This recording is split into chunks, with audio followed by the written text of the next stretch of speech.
Well, hello again. It's the 17th of May, so it's a couple of weeks since I did an update to show you what's been going on. Here we are with that update. So the first thing to say is that since the last time I painted and I was in the stages of sort of finishing the Type 10 main battle tank, the Japanese Type 10. So here's the finished tank now. I did finish it at just over a week ago. There's the finished article. Really happy with the way it's come out overall. I haven't built a lot of armour in recent years, so it's fair to say this is a very conservative build in terms of finishing and weathering techniques and the like. You can see the full width mine rollers on the front here. They were quite a challenge to do for somebody who hasn't built any armour like this for a long time. You can see all the chains here, which attach to the mine rollers, like so. This was really quite a challenge for me, because these rollers actually just hang on chains. So all of this needed attaching and sort of cable tying, tying with wire onto the model. It was the source of some bad language from time to time, but eventually it all came together. The only problem I've got now is that because these chains are brass, I've painted them, but every time the chains move it seems to wear the brass away, which is something I'll have to have a look at in due course. I might have to look at fixing the chains in a natural looking position and then painting them. But as I said, quite conservative in the finishing. I haven't used any pigments on this. It's got a very fine coat of dust, which I've done with repeated applications of Humbrol enamels, which were airbrushed on and then worked over with thinner and various brushes to give it a natural look. And apart from that, we've got the pin wash, one or two stains and things around some of the fuel and oil filler caps, and things like that. But overall, I haven't done a great deal in terms of weathering to this, because, to be fair, looking at Japanese armour, for the most part, they don't seem to be that tatty. They're certainly not chipped and beaten. They're very well looked after. So, kind of going for the just come back off of a summer exercise look for this, if you like. But yeah, there's the Type 10. Sorry, the Type 90. And it certainly inspired me to carry on and build some more armour in the very short term. So that was a Type 90. Also, as you've obviously seen me building recently, there's the Kinetics 48 scale Kfir. Now again, I've kind of I got to applying the decals to this. This was about a week ago I started applying the decals. I've been kind of sidetracked by another project, but this is very much still on the go. You can see where all the camouflage has been airbrushed. I used a mixture of Tamiya acrylics for the lighter green and Guns GSI hobby colour for the camouflage dark green, which was completely freehand airbrush. There's no masking being used on that. It's all been done by hand. The actual stated colour for that, for the lighter green, is 34258, but it looks nothing like that in photographs. So this colour is in fact a custom mix I made up, starting with some khaki and adding various other colours to it until I got to a colour I was happy with, and I'm much happier with that now. It's been glossed over with Gianotti's gloss, which gives a really hard wearing finish. And the decals are Isra Decal. For, as you can see, that's an Ecuadorian aircraft I'm doing. The Isra decals I'm using are about 10 years old. They're good. They were printed by Cartograph, but this is Cartograph kind of in a previous incarnation. And the thing with Cartograph sort of 10 years ago is they were as beautifully printed as they are now, but they didn't perform in quite the same way. These don't suck down into panel detail sort of along the tail, and you know, basically they don't sink into panel detail as well as the modern ones do. So these have needed quite a lot of help with lots of softeners and stuff like that, and still need a bit more help. They will go in, but it's just a little bit more of a challenge than the modern Cartograph decals, which are, you know, the best decals in the world without any real argument. They just go down beautifully. They suck right down into detail without any problem at all.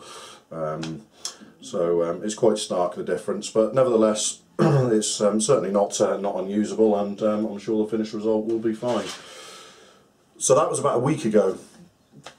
I started putting the decals on that, and I got waylaid, I got sidetracked, and the thing I got sidetracked with was another piece of armour.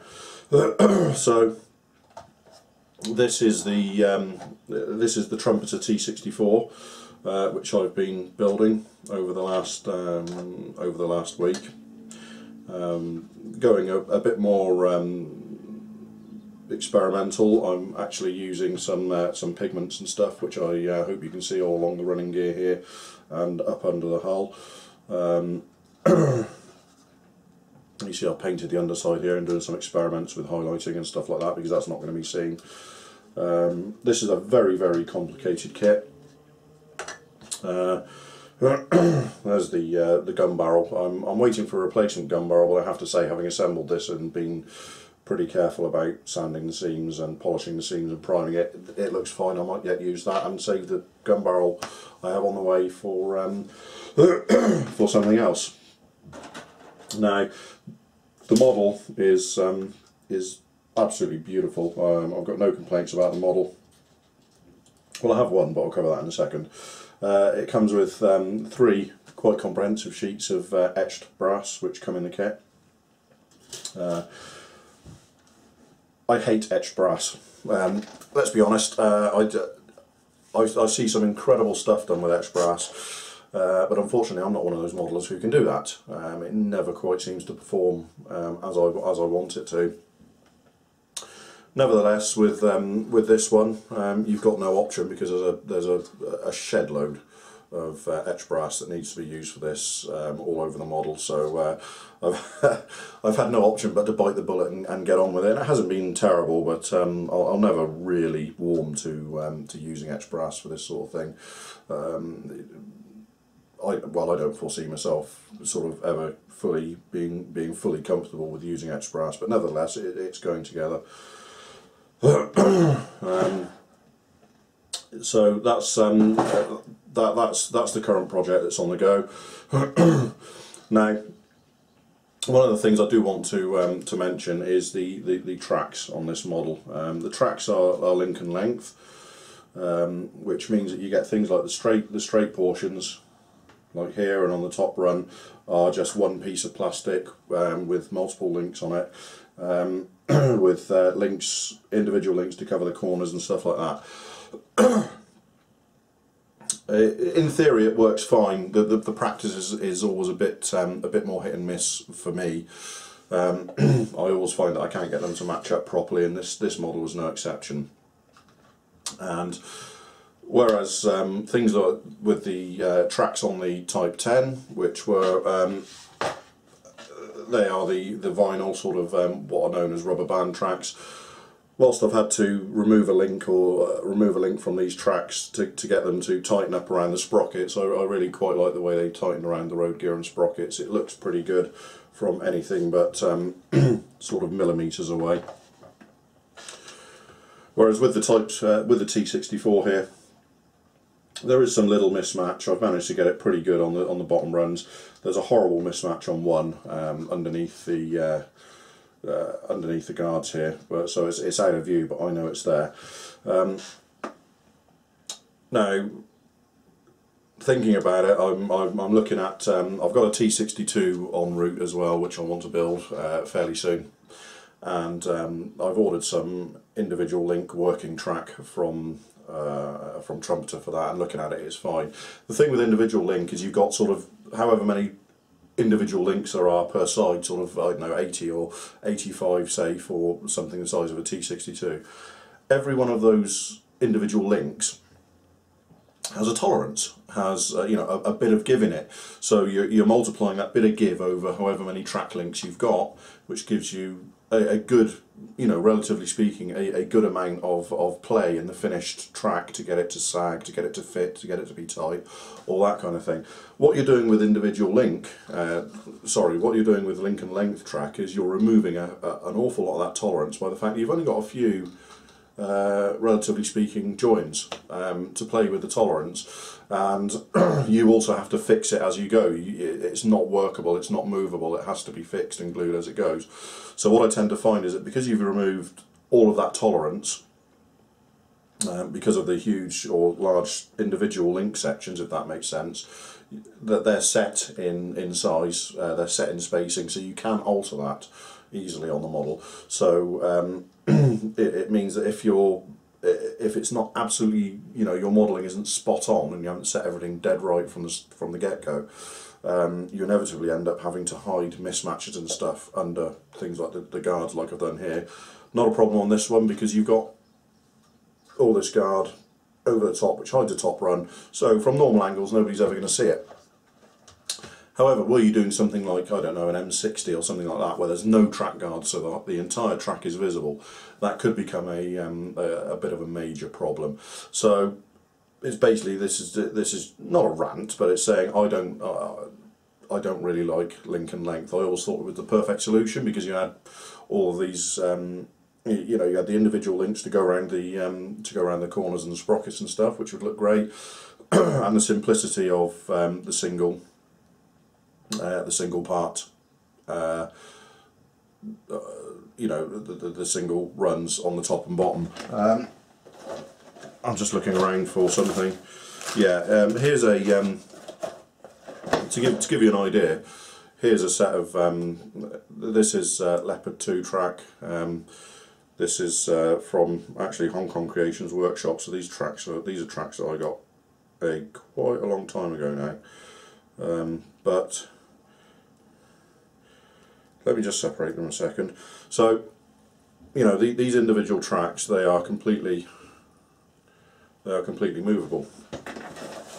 Let me just move this under here, and so because they're completely movable, there is a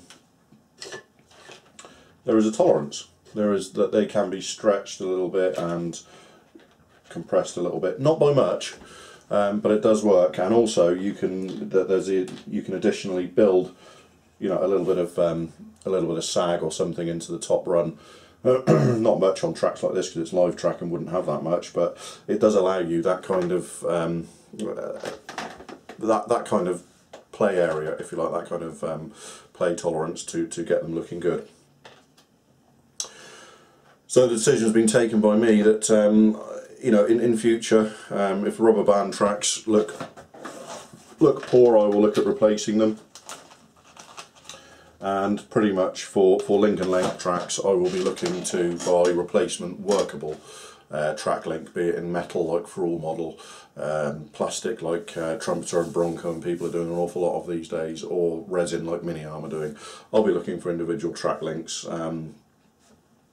which are workable to allow me that play area so I can get the tracks right. So that's my observation on the sticky sort of you know, the sticky subject of tracks and getting them to work and look right. So that's where we are. That's where we are with the models this week. Went to the Gloucester IPMS show last week. Had a great few hours there. Very small show, but nice few traders. I managed to spend another £100 on books, all on armour and stuff. And something I got in the post this week, Vallejo, or Valero, however you say it, they've recently introduced some new colours to their range. New colours being actually matched to things like RAL standards and federal standard colours. So I've ordered a few of these colours to play around with. Now I'm not a huge fan of acrylics. I'm still not, although I'm using them. You know, I'm learning them and getting to use them, getting the hang of them slowly. Now, one of the things I've been noticing when playing around with Vallejos recently is I've always had this idea that there's something great about them. I just can't quite get there, and my gauge for a paint is how well I can freehand airbrush it. If I can freehand airbrush it to, you know, and get results like I got with this Type 10 here, it's good paint, and it passes my paint test, if you like.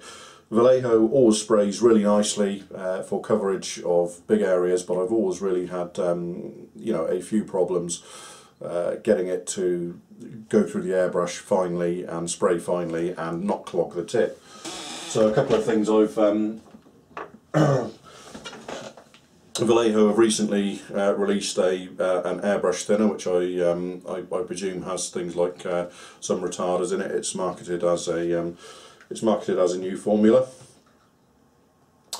so that should help. But I've also noticed that whilst playing with these, now when you spray with enamels, generally if you're freehanding fine camouflage patterns, the trick is to use very thin paint, low pressure on your airbrush, and use that to get fine lines. Now the thing I'm finding is that enamels, they atomise very nicely at low pressures. They just go on really nicely.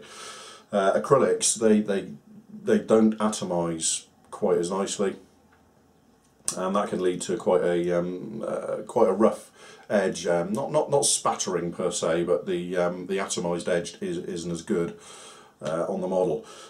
So in playing around with some of the Vallejo Model Airs, eventually I noticed that I was getting better finishes at higher pressures and using less thinner in the mixture, and that was giving me some quite fine edges,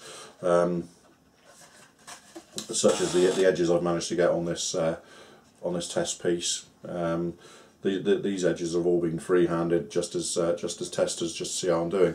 So although it needs a bit more experimentation, the conclusion I'm sort of coming to is that for acrylics such as what I call the Euro acrylics, which are these things like Vallejo, Life Colour, those kinds of acrylics, getting a freehand fine line, I'm getting better results using a higher pressure and less thinner than I am using traditional methods which I'd use for enamels or lacquers, which is a thin paint and a low pressure. So I'll be experimenting some more with that to see how we go, see if I finally manage to tame Model Air paint, because if I can, I'd really like to use a lot more of it if I can sort of safely and repeatably replicate freehanding with it. I'll be happy to use a lot more of it, because it's really nice paint. It does require priming to be sort of hard enough for the kind of works I do. But if I can overcome those problems, which I certainly intend to do and experiment with over the coming weeks and months, then I'll happily use them a lot more. So that's where we are this week. So any thoughts that you've got on spraying acrylics like these, please feel free to share them, pass ideas backwards and forwards, because I'm interested in how other people achieve good finishes with acrylics, that I'm interested in other people's opinions, along with a lot of experimentation that I do myself. I do a lot of I spend a lot of time at my desk just spraying on test pieces, just trying to work out how to use new products and paints and stuff. So I'm always interested in what other people have got to say. So anyway, guys, that's the update for the 17th of May. over the next week, hopefully over the weekend, I'm going to get back to the Kfir and start playing around, putting some more decals on that. But at the moment, I'm kind of quite distracted by my T64, the Trumpeter T64, which I'm really enjoying building. So there's going to be a lot more use of things like pigments on this one to weather it, and oils and stuff. So stay tuned, and we'll see how that turns out. So thanks for tuning in. And I'll see you in the next update in a week or two. Take care now, and happy modelling.